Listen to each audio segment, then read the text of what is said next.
bienvenue pour ce tout nouveau numéro d'Appui TV, le mag. Encore une fois, le mois de janvier oblige, un numéro un petit peu spécial de ce que vous avez l'habitude de voir. Pour l'instant, je vais vous faire découvrir la Vérune avec Philippe Monté pour le super-héros, direction le château de Langaran. Bonjour Pascal, bonjour à toutes et à tous, ravi de vous retrouver effectivement pour ce rendez-vous journalier entre midi et 13h. Les super-héros, c'est une émission qui porte bien son nom aujourd'hui car ils seront nombreux autour de nos micros. Nous allons avoir une belle et riche émission du côté du château de Langaran. Alors nous sommes sur la commune de la Vérune mais aux portes de Montpellier avec, vous savez, une de ces folies incroyables du XVIIIe siècle. Nous sommes accueillis par la châtelaine, la propriétaire, la vigneronne, une femme de cœur, une femme d'action aussi, vous l'entendrez. Enfin, je vais pouvoir dire bonjour à la propriétaire du lieu qui nous accueille avec beaucoup de gentillesse ici. Bonjour Diane Losfeld. Bonjour, bienvenue, je suis ravie de vous accueillir. Langaran, rang galant. On a un beau programme. Je pensais déjà l'être galant, mais je vais continuer à l'être, bien sûr. Nous sommes installés dans l'une des nombreuses salles de cette propriété immense. Vous allez nous en parler. Je crois qu'il y a 3 éléments indissociables ici. C'est d'abord l'histoire d'un lieu, celui que nous investissons. C'est l'histoire aussi des hommes et des femmes dont vous faites partie. Et c'est l'histoire du terroir qui nous entoure. Comment dire un petit mot de ces 3 caractéristiques? Vous avez tout dit. Ce sont 3 éléments qui se sont toujours retrouvés liés. Dans notre famille, bien sûr, mais dans les familles qui nous ont précédés, Langaran existe depuis 1632. Nous n'en sommes pas les constructeurs, nous en sommes les amoureux éternels, mais pas les constructeurs. Et les 5 familles qui se sont succédées ont toutes lié ces 3 éléments, l'histoire, le vin et leur famille propre. On est vraiment reçus, il y a quelque chose de particulier qui vibre ici. Et vous êtes intarissable sur les 3 sujets. C'est la raison pour laquelle... Vous m'avez prévenu que j'avais que quelques minutes, mais venez à Langaran, on vous parlera longuement de tous nos trésors. Je fais le gendarme dans cette émission. Oui. Quasiment tous les invités qui sont autour de notre table que nous allons présenter sont sur le territoire de la Vérune, aux portes de Montpellier. Moi, j'aime dire la colline de Langaran. La colline et son terroir. Ce sont des montagnards de la colline. Voilà, on n'est pas sur les hauteurs, on ne se prend pas pour des hauteurs non plus, mais il se passe quelque chose à la Vérune, il se passe quelque chose sur la colline de Langaran, et ça a été mon fil conducteur pour vous proposer ces invités. Bonjour Valérie, bienvenue. Merci à vous de nous recevoir. Avec plaisir. Alors Diane, un petit mot pour nous présenter. Alors pourquoi est-ce que je voulais que vous connaissiez le Mas de Biard, Mas ou Château? On peut y faire un week-end de luxe, en amoureux, en entreprise, venir gravir les collines pierreuses pour remonter jusqu'à Langaran, se faire une visite privative avec toute l'histoire de Langaran, déguster les vins et repartir heureux. On s'occupe de vous. On s'occupe de vous. Est-ce qu'on le sait à Montpellier? La question est posée. Alors, Valérie, présentez-nous, donnez-nous les images sur les mots. À quoi ressemble cette propriété ? Alors, le domaine est en fait une vieille folie montpelliéraine également, qui est maintenant un petit hôtel de 8 chambres, plutôt dans le style, on va dire, un peu chambre d'hôte, donc on reste quand même très convivial et chaleureux avec nos clients. De luxe, haut de gamme. Combien de chambres aujourd'hui? 8 chambres. 8 chambres, d'accord. 8 chambres. Avec, je suppose, des services, enfin des choses qui permettent qu'on se sente bien. Est-ce qu'il y a de l'eau quelque part? Oui. Parce que là, on va parler de vin, mais il y a de l'eau? Oui, il y a de l'eau. Pour le vin, c'est chez moi. Sauna, hammam On a le hammam à l'intérieur, donc qui est toujours pour la discrétion pour les clients. Nous avons également l'été la piscine qui est ouverte, donc qui est au milieu des champs, donc vous avez les chevaux également, donc c'est très appréciable. Au milieu des champs, aux portes de Montpellier. Exactement. Ça, c'est quand même formidable. C'est en tout cas la plus ancienne des 2 propriétés, Diane Losfeld. Légèrement, il y a un peu d'écart dans le temps. Oui, nous sommes 1730 sur un fondement, une fondation, un premier château de Langaran qui existe depuis 1632. En fait, ça fait avant la construction du canal du Midi, vous vous rendez compte? C'est fou. Vous êtes plus historien que je ne le suis. Je m'en servirai dorénavant. Oui. Il y avait un domaine qui était en relation avec les seigneurs de Saint-Georges-d'Orc qui avaient promu le vin de Saint-Georges-d'Orc. Et c'est un démantèlement de ces territoires des barons de Saint-Georges-d'Orc qui est devenu le château de Langaran sous ce nom-là en 1632 et qui a gardé ce nom depuis cette époque. Et nous parlions d'environnement verdoyant, à la fois pour le domaine de Biard à côté et pour le château de Langaran. Ici, ce sont des jardins à la française, c'est quand même exceptionnel, il faut le dire. Mais c'est le Versailles du Languedoc. tout petit Versailles, mais je pense, enfin, je veux bien écouter vos auditeurs, c'est le plus grand parc à la française du Languedoc. Nous avons 3 hectares de parc dessinés à la française, décorés de statues, qui toutes ont un symbole et qu'on raconte avec grand plaisir toute la philosophie de ce domaine lorsque nous recevons nos visiteurs. Je vous renvoie au site internet du château de Langaran parce qu'il y a l'historique. Pas tout de suite, il va être refondu, il va être magnifique et donc j'en profite. Allez le voir parce que c'est un ancien système, mais finalement ce qui compte c'est de pouvoir raconter l'histoire et cette histoire est toujours la même et donc elle va être racontée de façon plus moderne. Rendez-vous disons début mars, ça va être le top. Ils sont pas beaux, Marina et Maxime, regardez, ils sont jeunes, ils sont beaux et c'est un couple qui a repris une boucherie il n'y a pas longtemps. Bonjour Maxime, bonjour Marina, je me suis promis de faire dire un mot à Marina. Elle m'a dit non, je parlerai pas, j'ai un défi en cours, c'est 1 kilo de filet de bœuf, sinon si j'arrive pas à la faire. Marina, c'est l'âme commerciale. Alors Marina. Bonjour. Tout va bien? Oui, très bien, merci. C'est plus difficile de faire de la radio ou de couper le beefsteak? Oh, les deux, parce que je suis pas encore tout à fait formée sur le beefsteak non plus. C'est Maxime qui s'occupe de ça. Ouais. Vous avez une formation, vous êtes de métier boucher. Voilà, moi j'ai un CAP que j'ai fait chez un artisan à Montpellier. J'ai appris le métier en 2 ans et j'ai eu l'occasion, maintenant ça fait 6 ans que je suis dans le métier, et j'ai eu l'occasion en août dernier de reprendre la boutique. C'est une opportunité parce que ma compagne était de la Vérune. Et je cherchais un magasin et j'ai pu trouver cette boutique à la Vérune. Voilà, c'était une aubaine. Il faut un peu de chance dans la vie.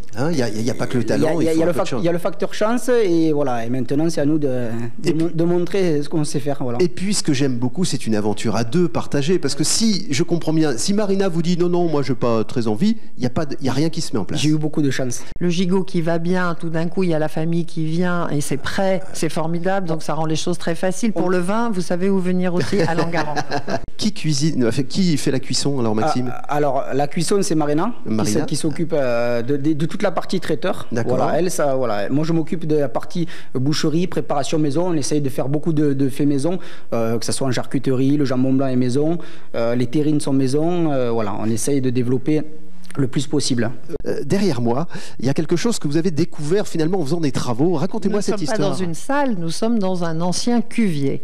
Et lorsque j'ai restauré il y a 3 ans, 2 ans et demi l'ensemble des pièces voûtées et du caveau, nous avons mis à jour, en enlevant les doublages, un mur entier recouvert de tuiles vernissées, vertes, rouges, oranges et jaunes, qui sont en position de protection des murs internes de la cuve. Il y a même encore le tartre, on pourrait faire une analyse ADN de ce vin peut-être 1838, allez, disons millésime 1838. J'ai fait un sondage pour trouver le sol de la cuve et l'ensemble de cette pièce était un ensemble de cuves, effectivement. Évidemment, au château de Langaran, il y a de la pierre. Oui, et il y a des ferronneries. Et il y a des ferronneries. Magnifique. Au XVIIIe siècle, c'était vraiment le haut de la grille que beaucoup de monde connaît, c'est magique. C'était un peu la carte de visite de l'époque. Belle grille, magnifique grille. Belle grille. Alors, Pierre Laverrunois a une entreprise dont le nom est, à mon sens, extrêmement bien trouvé. C'est Enfer et Création. Rien que dans le titre, on s'attend... Absolument. Vous souhaitiez le mettre également autour de cette table, le mettre à l'honneur aujourd'hui. Bonjour Pierre. Bonjour. Merci d'être à nos côtés. Alors j'espère que... Moi, je serais moins bon pour faire de la ferronnerie que de parler au micro. Inversement, j'espère que vous allez pouvoir nous parler de votre métier parce qu'on a envie de savoir. D'abord, vous êtes ferronnier depuis très très longtemps. L'entreprise a 27 ans. Ouais. Moi, je suis autodidacte, donc effectivement, en fer et création, ça correspond bien à notre activité puisqu'on fait essentiellement des ouvrages uniques à destination des particuliers. Et c'est vrai que quand Madame Losfeld m'a appelé pour refaire quelque part les armoiries du château de Langaran, c'était quand même un beau challenge. D'abord, vous l'avez pas cru peut-être, vous avez dit oui, il faut venir au château. Pierre, il prend les projets et il les digère parfaitement bien. On a l'habitude des demandes improbables, c'est un peu notre spécialité, on en a même fait un peu notre fonds de commerce en fait. Ce sont des défis à chaque fois pour vous. C'est ça. En fait, comme je suis autodidacte depuis le premier jour, je n'ai jamais pris des commandes que pour des choses que je n'avais jamais faites. Et quand on est vigneron, quand on est ferronnier, quand on est boucher, ce sont des très beaux métiers. Quand on est à l'accueil, quand on est à la visite, où on gagne son argent honnêtement, sans problème, et on fait partie du secteur primaire. Il ne faut pas oublier que c'est ce qui soutient toute l'économie de la France. Donc vive les artisans. Alors dites-moi, Monsieur Vidal, c'est important d'avoir une propriété comme celle du château de Langaran dans le cru, dans le terroir? Oui, bien sûr. On peut dire dans tout le côté terroir, il faut bien voir que vous avez la grande colline de Langaran, bien entendu, on a les costes rastes sur Murviel, on a les grands fossés d'Égout, on a les serres sur Saint-Georges, on a la Bornière, Sainte-Cécile. Tout c'est tellement fort que le terroir donne vraiment la chance à s'exprimer au vin. Voilà, une grande typicité. Mais avoir des fers de lance comme Diane, comme François, comme on peut dire les Costes à Pignan, on peut dire aussi François-Henri, la famille Coste à Pignan. On peut dire aussi la Prost et tous les vignerons qui nous ont précédés, bien entendu, parce que Domaine Guizard, on est une au succession de hier, c'est vraiment très loin. Mais là, à vos côtés, vous avez une femme de caractère. Enfin, je veux dire, c'est quelqu'un, c'est une personnalité. Les réunions sont passées Beljoula. Ah, voilà, c'est ce que je voulais dire. Non mais... Joël, bonjour et merci d'être là pour parler d'une action, d'une association qui vous tient à cœur. Oui, merci beaucoup Philippe. On a la chance de se connaître déjà et c'est vrai que cette association, elle est souvent mise à l'honneur et je tiens énormément à remercier Diane d'avoir pensé à nous et nous faire ce petit espace. Partager, former, transmettre, ce sont des mots importants. Alors, Espace Renaissance, en fait, c'est une association qui existe depuis plus de 10 ans, mais qui a vu le jour il y a seulement 4 ans. Nous, depuis 9 ans, avec des copains du rugby, et donc c'est vrai que j'ai eu la chance de connaître les frères de Diane, qui sont vraiment 2 amis à moi. Il y a plus de 9 ans, on a accompagné une association qui s'appelait Enfance et Partage, qui s'occupait des enfants maltraités sur Montpellier. On a œuvré, on a fait plein de petites actions, puisque ça existait déjà. Il y avait Carole Bouquet qui était présidente au niveau national. Et nous, on a décidé de donner ce coup de main sur l'antenne de Montpellier, donc Enfance et Partage Héros. Ça a été assez rapide. Il y a eu beaucoup d'élan, de solidarité et d'aide dans le monde du rugby, puisque nous sommes tous issus du Montpellier Rugby. Et donc, petit à petit, on a décidé d'accompagner le projet de Emmanuelle Carré-Thérault, qui est la présidente d'Enfance et Partage depuis plus de 30 ans à Montpellier. Et elle avait le rêve de faire un lieu de parole de l'enfant. Donc nous, il y a 4 ans, on a dit, ton rêve, on va t'accompagner, on va le faire. Et donc on a ouvert l'espace Renaissance, qui est en bas de l'avenue de Palavas. C'est un lieu de 100 mètres carrés qui est là pour accueillir les enfants maltraités. Il nous reste à vous remercier, Diane Losfeld, de nous avoir accueillis ici. On espère que beaucoup d'auditeurs viendront découvrir ultérieurement cette propriété qui est la vôtre, le château de Langaran. Merci d'avoir invité toutes ces personnes autour de nous parce qu'on a appris aussi beaucoup de leur présence.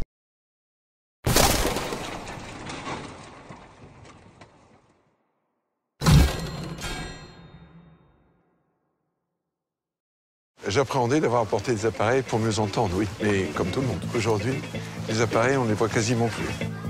Pour être bien, il faut un appareil dans chaque oreille. Oui, c'est cher, c'est vrai. C'est pour ça que j'ai fait Chin-Chin. On achète un premier appareil, et pour 1 euro de plus, on a le deuxième. Il est offert, quelle que soit la marque, quel que soit le prix. Pour 1 euro de plus, ouais. Entendre, c'est comme voir, c'est la vie. Vous les voyez ? Chin-Chin Audio, pour 1 euro de plus, votre second appareil auditif. Les aides auditives sont des dispositifs médicaux.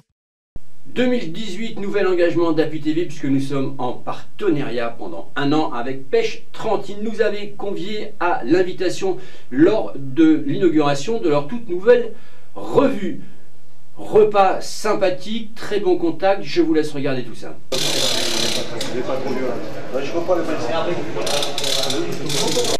Monsieur le maire, alors on vient de vous voir pêcher sur un simulateur. La pêche, c'est important au Grau-du-Roi ? Oui, bien entendu. On est au bord de la Méditerranée. La pêche, c'est très important. Et vous savez que, bien sûr, il y a la pêche professionnelle, puisque le Grau-du-Roi est le premier port de pêche chalutière de Méditerranée française. Et puis, il y a la pêche loisir.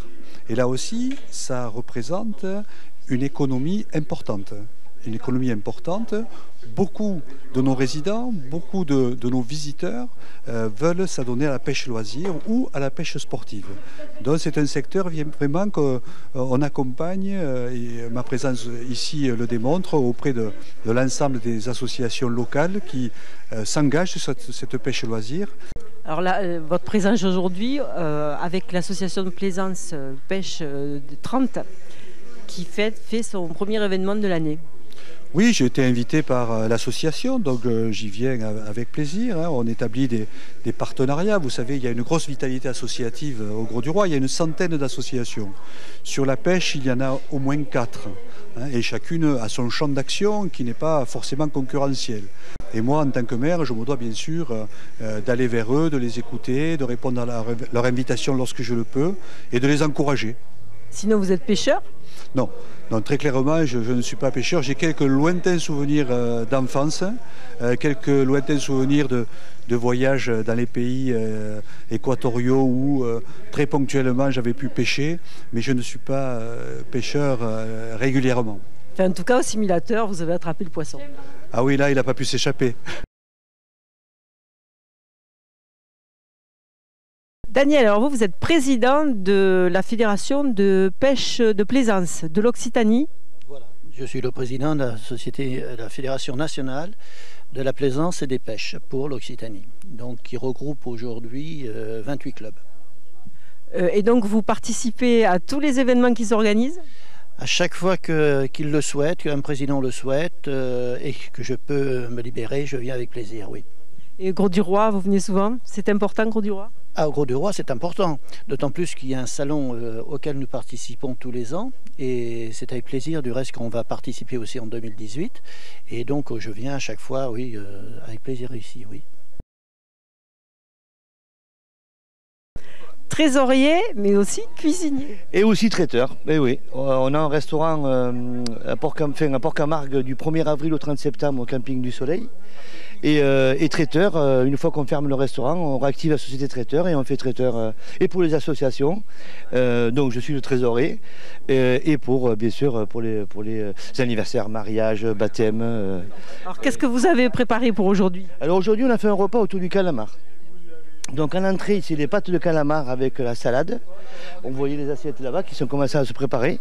Et puis en plat chaud, nous avons des calamars penne ragazza avec c'est des penne ragazza, c'est des pâtes italiennes en fait, c'est des grosses pâtes italiennes avec une sauce maison. Vous devez la sentir. Dommage que les téléspectateurs ne peuvent pas sentir l'odeur, mais mais lié. Moi je le sens. Moi je le sens et ça sent bon. Eh oui. Alors vous attendez combien de personnes aujourd'hui? Le 70 à peu près.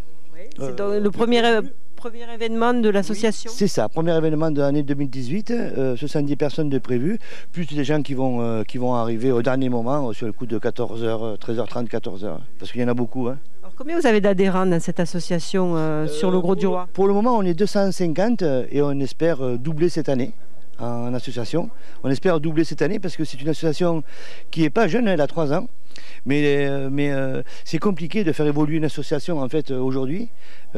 Aujourd'hui, au Grau-du-Roi, en fait, à Port-Camargue, c'est un village de pêche. Et on fait rencontrer nos clients et nos futurs adhérents avec des associations et des partenaires en fait qui sont dans l'association. Vous faites un appel aux bénévoles pour le nettoyage des digues? On fait un appel aux bénévoles, oui, oui. Tous les cœurs vaillants sont preneurs, nous sommes preneurs, hein, avec tous les cœurs vaillants, oui, oui. C'est un travail qu'il faut faire en fait, parce que sinon, il faut respecter cette commune du Grau-du-Roi, qui est fantastique, et donc il y a certaines personnes qui ne respectent pas trop ce site en fait, et on est là, nous, pour récupérer un peu tout ça. C'est dommage que les téléspectateurs ne puissent pas s'en dire, parce que c'est un bonheur, depuis ce matin. Je confirme. Escape from love.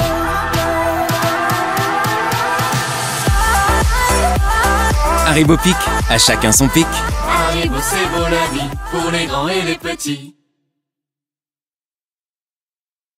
Et puis le portrait de la semaine, rappelez-vous, au mois de décembre, j'ai été à la rencontre du Père Noël qui faisait ses livraisons. Eh bien, figurez-vous que nous avons retrouvé le commanditaire de cette animation absolument géniale et fantastique. Voici le portrait de la semaine. Bruno, bonjour. Bonjour. Alors, tu nous as accordé une petite exclusivité parce qu'il n'est pas évident de rencontrer le Père Noël le soir du 24 en pleine livraison. Alors je précise juste pendant qu'on fait ton petite interview qu'on voit aussi les images des coulisses un petit peu de ce qui s'est passé le 24. Alors raconte-nous ce Père Noël l'idée est de toi, chaque année tu fais ça? Alors déjà le Père Noël a un emploi du temps très chargé ce jour-là, il travaille énormément. Donc il a été très difficile de pouvoir le convaincre de travailler avec nous, et ça fait une vingtaine d'années qu'on travaille avec lui et qu'il passe comme ça chez des familles qui le commandent pour remettre des cadeaux, lire un poème, faire une déclaration d'amour, etc. Et comme il nous fait une grande confiance, on arrive chaque année à pouvoir gérer son emploi du temps et être à ses côtés. Voilà. Alors, on a vu et on voit, on verra d'ailleurs dans le reportage que le Père Noël est quand même un petit peu taquin avec les enfants comme avec les adultes. Eh oui, il est moderne, il faut qu'il traverse le temps. Donc s'il n'était pas, comment dirais-je, très réactif et un petit peu taquin et un petit peu maladroit et assez drôle finalement, il n'arriverait pas à durer aussi longtemps, les gens ne se rappelleraient plus de lui. C'est très important qu'il soit vraiment dynamique et moderne. Et le rôle du lutin, il est aussi important que le Père Noël? Alors le rôle du lutin, il est très important parce qu'il a un rôle technique. C'est lui qui conduit les rennes. Hein, ça c'est déjà la première chose. Le Père Noël n'a pas le permis de conduire, il faut savoir. Le lutin, en plus d'avoir emballé les cadeaux, sait exactement où se trouvent les cadeaux. C'est lui qui va amener les cadeaux près du sapin et qui vont accompagner le Père Noël. Parce que le Père Noël, il est un petit peu vieux, il est très encombré, il est assez costaud et il ne voit pas très bien non plus. Donc le renne est là pour amener les cadeaux et puis c'est un petit peu l'assistant, c'est le premier assistant du Père Noël. Pour parler d'autre chose, on va parler un petit peu de ton actualité et notamment on fait un petit comeback. Présente-nous un petit peu la compagnie que tu as créée. Alors la compagnie Artichaut, qui a été créée il y a une vingtaine d'années, est une compagnie de spectacles et d'animation où on va créer un certain nombre de spectacles, tout public, des spectacles pour enfants, des spectacles de divertissement. Donc on a plusieurs créations chaque année. Cette année on a créé le spectacle autour de la carrière d'Elton John, donc un spectacle musical. Nous avons fait des spectacles jeunes publics et ensuite on est spécialiste un petit peu de la création de spectacles sur mesure. Les gens peuvent venir nous voir, ils ont un projet bien défini et on va créer quelque chose spécialement pour l'occasion.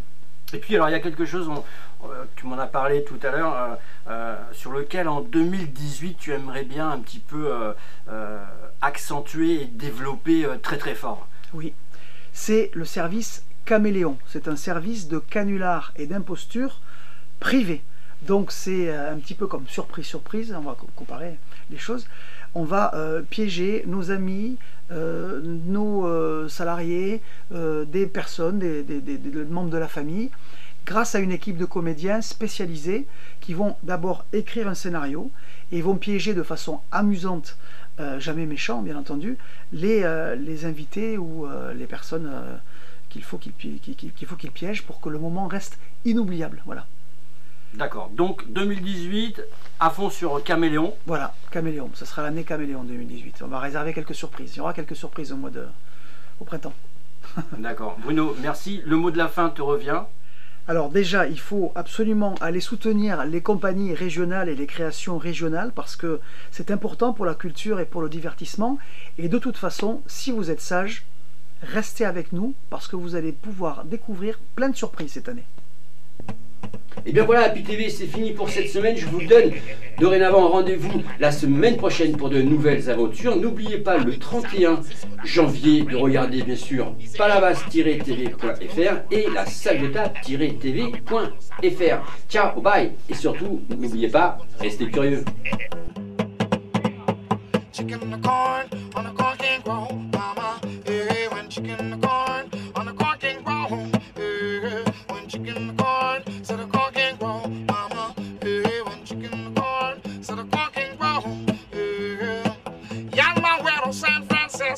Yeah, we are with my friend and his name was Pancho. Yeah, he said one swing, there's something you got to know. On back on saddles and the rasses.